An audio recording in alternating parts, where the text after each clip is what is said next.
Today, we are going to talk about potatoes because last week they were on sale for 33 cents a pound.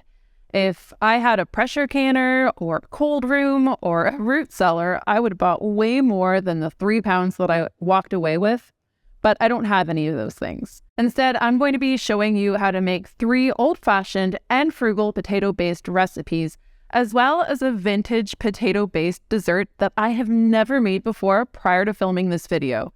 So stay till the end to see how I make it and for the reactions on that dessert.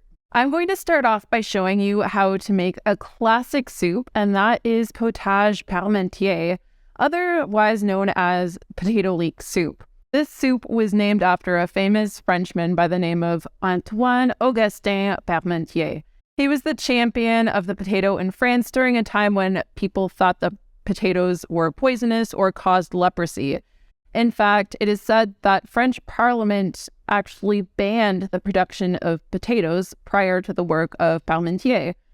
Potatoes were brought over from South America in the 1500s by the Spaniards, and for some reason, the potato was slow to be picked up by Europeans. But in honor of the work that Parmentier did in popularizing potatoes, many potato-based dishes are named after him in France. Before I get into showing you how to make this recipe, I just want to preface it by saying that all of the recipes that I am making today will be included in the description below. However, I do want to add that one of my goals with this channel is to share old-fashioned tips, tricks, and skills, and that includes cooking the old-fashioned way of throwing a handful of this and a handful of that and not needing to rely on recipes. It's basically having full autonomy in the kitchen. With that in mind, I also want to add that the potatoes I will be using in today's recipe are Yukon Gold potatoes, or also known as yellow potatoes, and I use them because they are considered to be all-purpose potatoes. Generally, in the world of potatoes, you have 2 different kinds. You have waxy potatoes, and you have starchy potatoes, like the russet potato. Starchy potatoes are best suited for dishes where the potato gets broken down, such as French fries and mashed potatoes and soups. Waxy potatoes are potatoes that you want to use for dishes where the potato needs to keep its shape, like in stews or potato salad. But all-purpose potatoes, like Yukon Gold potatoes, sit nicely in the middle ground and they can be used for any kind of recipe. So that's what I'll be using today because that's what was on sale. Now, without any further ado, I am going to grab my apron and we are going to hop to it. I'm going to begin with an overly simplistic first step, and that's washing the produce. Leeks have a tendency of having dirt stuck under its layers of leaves, so after giving the exterior a good rinse, slice the leeks in half. I'm using 3 leeks today, but you can get away with less. And then rinse them under running water to dislodge any dirt that may be lurking. And make sure you save the leek tops. I always add mine to a freezer bag, which I reserve for making broth. As for the potatoes, most potatoes come washed, but they still need a good scrubbing because just look at this water. Heat a Dutch oven over medium-high heat, and once it's hot, add your fat. I'm using bacon grease for flavor. Next, add the leeks and saute them until they're soft, adding salt to help them sweat and to gradually build up the soup's flavor. Once the leeks are cooked down, add the potatoes and give them a little saute before covering them with either stock or water. I didn't have enough stock, so I added water to cover everything. From there, put a lid on it and bring the whole lot to a boil before turning it down to a simmer. It takes around 20 minutes until the potatoes are soft enough to pierce with a fork. Next, blend the soup with either a high-powered blender, an immersion blender, or if you're more old-fashioned than I am, a food mill. Now it's time to make this soup pop with flavor that will make your taste buds sing. For me, that means butter or cream for richness and a silky mouthfeel. I'll add salt, I'll taste. I'll add pepper and taste again. I find that it's often an acid that's needed to make a soup really shine, so I'm adding yogurt, which I should have blended in right from the beginning, but I did not want to bring my blender out again, so my soup is a little bit, well, how shall I put it, clumpier than I normally would like. Lemon is another excellent choice, and I would go with that if you're not going to blend it in yogurt into your soup. When you're happy, ladle the soup into bowls and finish with some cheese and bacon if desired. I also love sprinkling Pluck's organ meat seasoning blends to sneak extra nutrients into my family. I love this stuff and add it to everything, even popcorn. I have an affiliate link and a discount code below in case you're curious.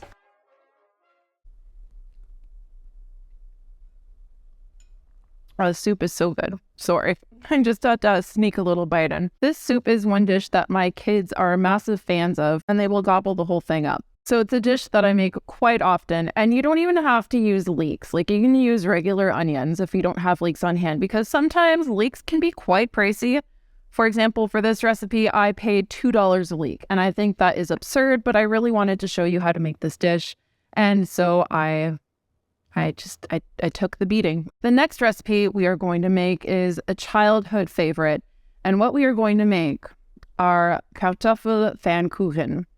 In other words, German potato pancakes. This is a dish that my mother made for me many times during my childhood. And it's a recipe that was actually handed down to me from her. Now, when she gave me the recipe after I pestered her for it, she just told me, like a handful of flour and so many, like enough potatoes. And I'm like, okay, what's enough? Like, give me the flour in cups.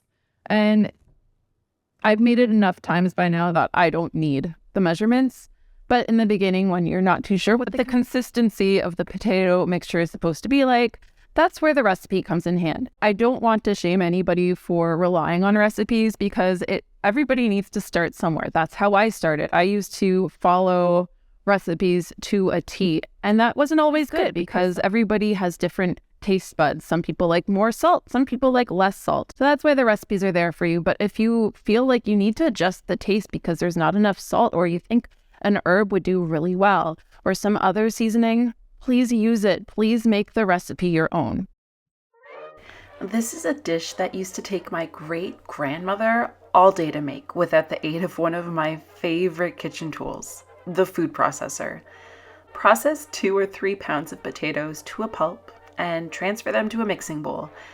Liquid from the potatoes will rise to the top, so scoop it out whenever you notice any pools. I actually used to squeeze the water out using cheesecloth, but it's better to leave the potatoes with some water as it results in fluffier fritters as opposed to dense and dry pancakes. Next, run an onion through a food processor, and after another round of water removal, this usually takes me a couple of minutes, it's time to mix up the batter. Add the onion and a couple of handfuls of flour, but for your sake, it takes around a cup per 3 pounds of potatoes, which makes 18 fritters, by the way. Next, add salt. I'm using an herb salt I made last summer with herbs from my garden, but add the flavors you like. Apart from my salt, I'm keeping this fairly traditional with pepper and nutmeg. And even though the potatoes are raw, I am 100% tasting the batter to make sure the seasoning is spot on. Now it's time to fry them up. Heat up a large skillet over medium-high heat and add your fat. I'm using lard for its high smoke point and its nutritional profile. To learn more about the health benefits of traditional fats like lard, I highly recommend the book Nourishing Fats by Sally Fallon Morel, which I'll link in the description below. What else can I say now? Fry up those pancakes, getting each side crispy and golden like you would any other pancake. I like frying them over medium heat just so the potato gets a little bit more time to cook through. Serve them right away or keep them warm in the oven. That's it. So those are German potato pancakes. They're pretty easy to make. I really like serving them with ketchup or applesauce or sour cream. You can also serve them with pickled beets or fermented carrots, or you can even have them as a side dish accompanying something like sausages. Another thing you can do with the potato patties is to treat them like a burger. You can just put a patty between a bun and dress it up like you would a burger. I've never done that, but I've heard that people do it. So I just wanted to share that with you as an option for when you are making potato pancakes. One thing I started doing recently with leftover potato pancakes is slicing them into fingers and then popping them in the air fryer to crisp them up. So it's kind of like a little French fry in a way, and my kids really like them as a little appetizer or as a side dish.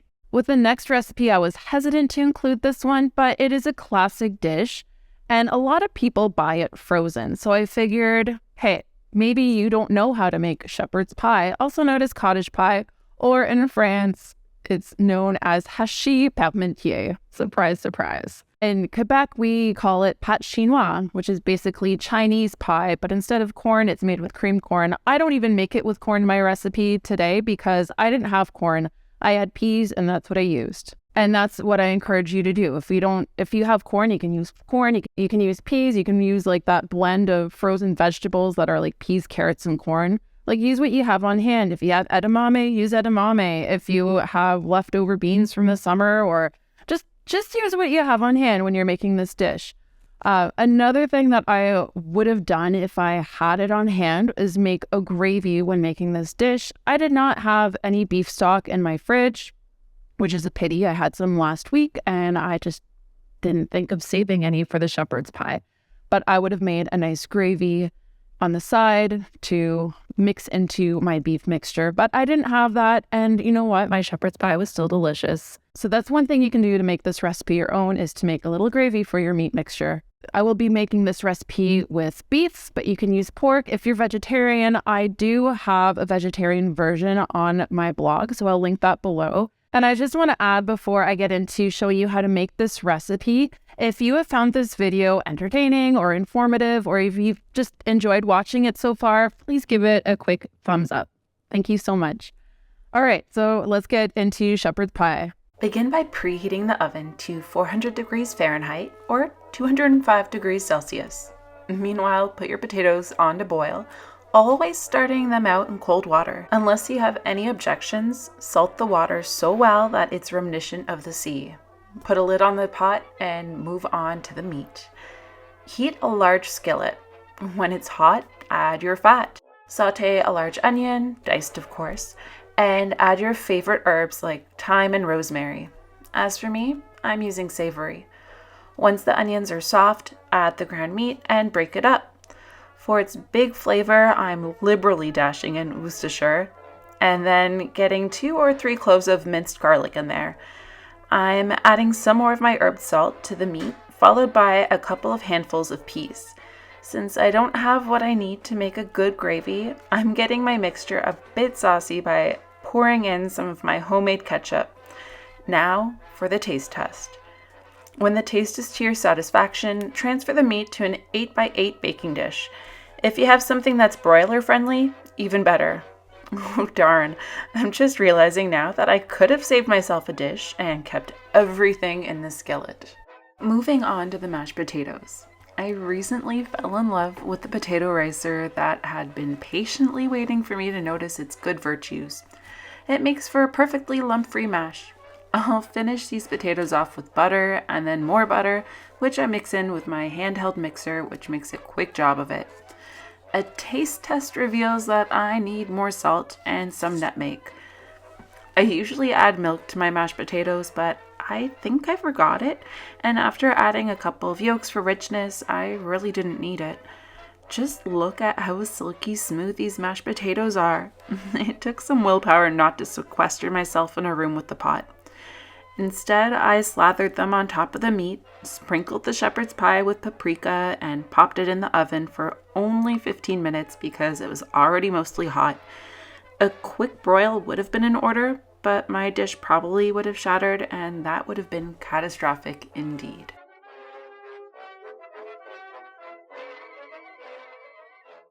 So there you go. All these recipes are super easy to make, but there's one last one that we need to get into, and that is potato pudding. Hold on, I'm going to get my book.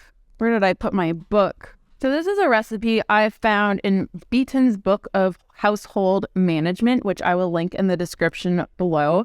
And I'm going to need half a pound of mashed potatoes, which I will peel. Normally, I don't bother with peeling potatoes, but I will peel them. And oh, by the way, I want to show you what you can do with potato peels, because you don't need to throw them out as kitchen scraps. Like, you can just coat them in oil and then bake them or throw them in the air fryer. Just add some seasonings like salt, pepper, herbs. And then once they are baked or air fried, you have a delicious little appetizer that you can serve while you're still getting dinner ready. My kids love them, and it just feels like a nice, healthy alternative to chips. Okay, so you need half a pound of mashed potatoes, 2 ounces of butter, 2 eggs, a quarter pint of milk, 3 tablespoons of sherry. I don't normally have sherry on hand, but I went out and I bought sherry for this video. And then a quarter salt spoonful. I don't know what a salt spoonful is. I'm going to have to look that up. And the juice and rind or zest of 1 small lemon, and then 2 ounces of sugar. So I'm going to make that. And it notes at the bottom to enrich it, add a few pounded almonds. So I'll be adding some almond meal to mine, and increase the quantity of eggs and butter. And you can rest assured that I will be making this recipe my own by adding these things to my desire. This is one instant where I will mainly be following the recipe because I've never made it before. So yeah, let's go make it, and then we are going to taste it. I won't show you how to make mashed potatoes again, but I will say that this time the water should be unsalted and that you should save the potato water to feed your plants, since it is rich in vitamins and minerals like potassium. Salted water can also be saved and used in cooking, but please don't feed it to your plants unless you want them to die. To the half pound of mashed potatoes, add butter, lemon juice, sherry, sugar, and the lemon zest. Since my mash was still hot, I mixed this all up before adding the eggs to avoid shocking them. I did end up adding ground almonds and extra yolks, and almost forgot the milk and completely forgot the salt because it's still unclear to me what a salt spoon is, let alone a quarter salt spoon. Some sources say it's a quarter teaspoon, others say it's a half teaspoon, which to me means it's a pinch.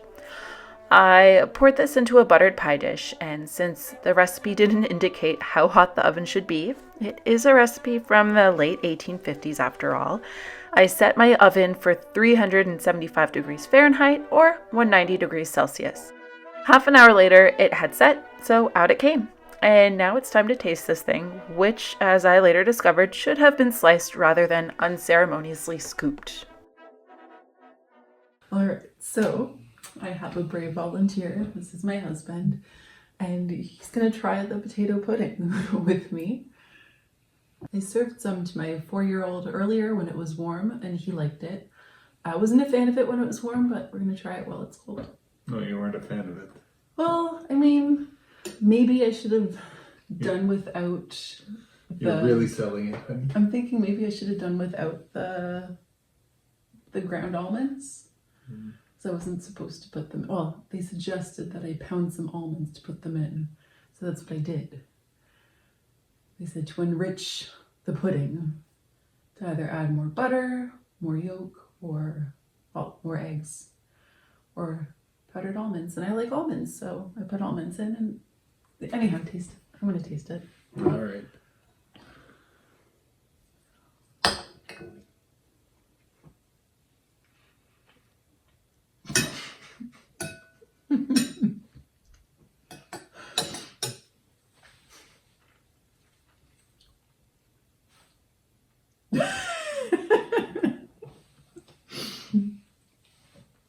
I don't know, maybe the almonds changed the texture of the pudding. It's a little gritty, yeah. Because I feel like pudding is supposed to be soft. Like I thought it would be more custard-like, but No, it's like firm, meant like to a be like a quiche. flan. Like a flan. Okay. I'm guessing. I don't know. When I think pudding, I think like soft, like custard. I know they're different puddings, so should I make it for your birthday? It's edible. That's it for today on Vintage Kitchen Vixen. I hope you learned something new today, or that I inspired you to try it making a new dish from scratch. There is something so powerful about making your own homemade dishes. Cooking is an old-fashioned skill, and so is cooking without following a recipe. If you want to see a list of old-fashioned skills we should try to reclaim, I do have a video that's all about that. It is an older video, but it's there in case you're interested. Before I wrap this up, however, I do have a question of the day, and that is, what's your favorite potato dish? Let me know in the comments below. I'll see you next time. Bye!